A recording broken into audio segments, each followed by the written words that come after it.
इसलिए कि उलमाए कराम की लंबी फहरिस्त है कि हजरत निजामुद्दीन औलिया का नाम आपने सुना होगा। हजरत निजामुद्दीन औलिया दिल्ली वाले एक मर्तबा अपने पीर मुर्शिद के दरबार में बैठे हुए थे और बैठने के बाद से पीर मुर्शिद जलाल में थे। हजरत निजामुद्दीन औलिया के पीर मुर्शिद कौन थे मालूम है आप लोगों को? हजरत बाबा फरीदगंज शेखर रहमतुल्लाह ताला अलैह अपने पीर मुर्शिद की बारगाह में बैठे हुए थे और पीर मुर्शिद जलाल में आ गए। हजरत बाबा फरीद जलाल में आकर कहा, निजामुद्दीन अरे मोहिब बनोगे कि महबूब बनोगे? अरे निजामुद्दीन मोहिब बनोगे या महबूब बनोगे? तो हजरत निजामुद्दीन औलिया रहमतुल्लाह ताला अलैह ने फरमाया कि हुजूर कल तक के लिए मोहलत दे दें कि मैं अपने अम्मी जान से पूछाऊं कि मैं महबूब बनूं या मुहिब बनूं। मैं अपने अम्मी जान से पूछाऊं कि मैं महबूब बनूं या मुहिब बनूं। कहा कि ठीक है जाओ पूछाओ। अब यही ख्याल लेकर अपने पीर मुर्शिद की बारगाह से घर जा रहे हैं। रास्ते में एक मजजूब मिलता है, हजरत चुप्पा शाह जैसा मजजूब, हजरत चुप्पा शाह जैसा मजजूब मिलता है। और जब रास्ते में मिला एक घूरे पर बैठा हुआ तो निजामुद्दीन औलिया सलाम किया उन्होंने। उस अल्लाह के नेक बंदे ने जवाब दिया और उन्होंने कहा कि निजामुद्दीन अरे महबूब बनोगे या मुहिब बनोगे? महबूब बनोगे या मुहिब बनोगे?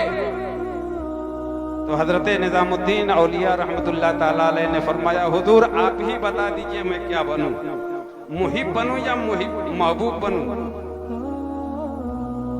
तो उस मजदूब ने कहा कि अच्छा जाओ अपने वालिदा से पूछ लेना, माँ से पूछ लेना कि मैं क्या बनूं, महबूब बनूं या मुहिब बनूं? और तहज्जुब में पड़ गए। अरे हमारे बीच पीर मुर्शिद से बात हुई थी, इनको को ये कैसे पता चल गया कि मैं ऐसी ऐसी उनकी बारगाह से बातें हुई।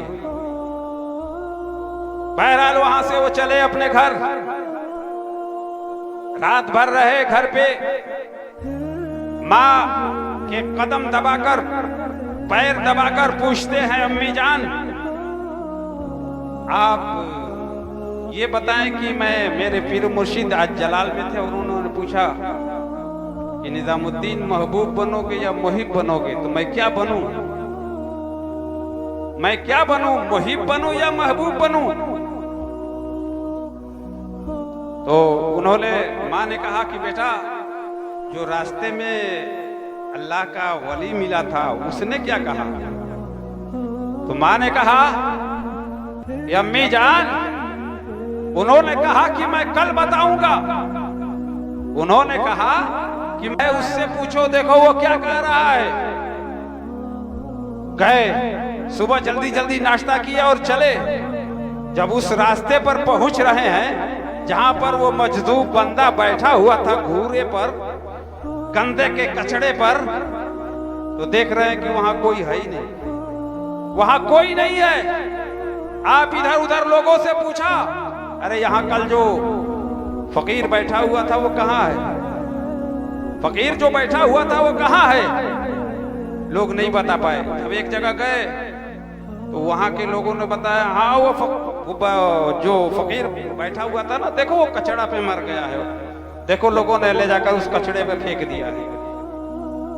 गए उस कचड़े पर देखा और देखने के बाद कहने लगे, हुजूर आपने वादा किया था कि अगर तुम्हारी माँ नहीं बताएगी तो मैं बताऊंगा कि कल मुहिब बनना या महबूब बनना। उठकर बैठ गए और कहा, देख लो मुहिब का हाल यही है कि न उसका चादर है, न कफन है, न उर्स है, न कुछ है। देखो घूरे पर पड़ा हुआ है। इसलिए मुहिब मत बनना, महबूब बनना। मुहिब मत बनना, महबूब बनना। और उसी वक्त जब अपने पीर और मुर्शिद की बारगाह में हजरत महबूब इलाही पहुंचते हैं और पहुंचने के बाद से कहा हुजूर अब मैं मुहिब नहीं बनूंगा बल्कि मुहिब बनूंगा। तब पीर और मुर्शिद ने फरमाया कि तुम मुहिब बनोगे नहीं, महबूब बने। और दुनिया में मेरे नबी के 3 ही महबूब हैं। गौर से सुनिएगा, पूरे दुनिया में 3 ही महबूब हैं। एक महबूब सुबहानी सैयदना शेख अब्दुल कादिर जिलानी, दूसरा महबूब औलिया निजामुद्दीन देहलवी रहमतुल्लाह ताला अलैह, और तीसरा महबूब यज़दानी महबूब सुबहानी सैयदना मखदूम अशरफ जिलानी रहमतुल्लाह ताला अलैह। पूरे दुनिया में 3 ही महबूब है। मेरे प्यारे दोस्तों और अजीजों, बात तकरीर करने के लिए नहीं।